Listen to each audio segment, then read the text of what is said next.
If you drove a car straight up at highway speeds, in exactly 1 hour, you would hit an invisible, mathematical wall.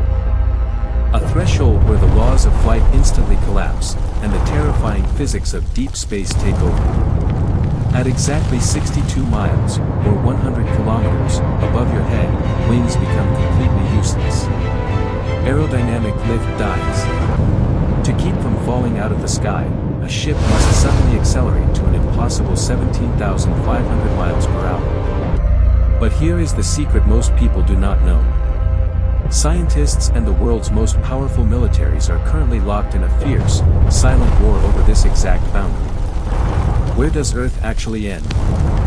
For decades, we have been taught a simple lie, that space is a vacuum starting just past the clouds. The truth?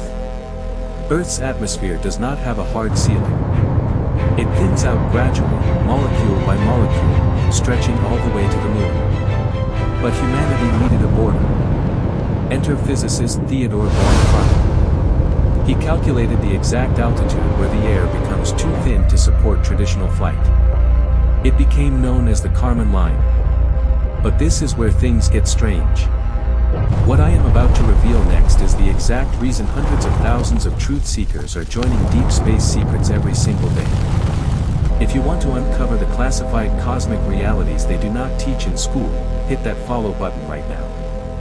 Because what we found hiding at the edge of space changes everything. Let's rewind to 1957. The space race was exploding, and international paranoia was peaking.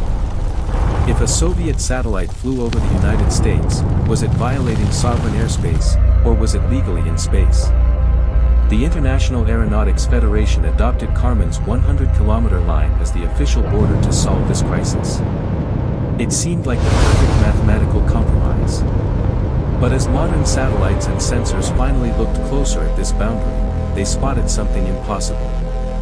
They discovered the Kármán Line is not empty space at all. It is a violent, energetic war zone. Imagine a chaotic ocean surface where two massive currents smash into each other. Below this line, Earth's atmospheric winds rule. But right at this threshold, solar winds and electromagnetic forces slam into our planet. Recent data from NASA's ICON mission revealed supersonic plasma rivers and highly charged particles crashing into Earth's weather systems right at this exact border. It is a boundary of fire. But then, the narrative fractured.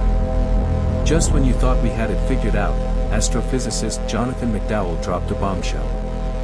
He analyzed the orbital data of over 43,000 satellites and realized the 100-kilometer line is mathematically flawed. His data proved satellites can survive in sustained orbit at just 80 kilometers, or 50 miles, high. Because of this, the United States military and NASA completely ignore the rest of the world, officially awarding astronaut wings at just 50 miles up. This brings up a massive debate, and I genuinely want to know what you think. Who is right? Should space begin at the international 100-kilometer line where aerodynamics die? Should it be NASA's 80-kilometer mark where satellites can actually survive? Or do you think billionaires flying suborbital rockets to 55 miles up are just faking their astronaut status? Drop your wildest theories and opinions in the comments below right now. Let's debate this, because your definition might determine who owns the skies. Stay with me here, because the stakes have never been higher. This affects how we see our place in the universe. This is not just an argument over science, it is a billion-dollar legal loophole. If a country shoots down a satellite at 90 kilometers, is it an act of war in their sovereign airspace, or a violation of international space treaties?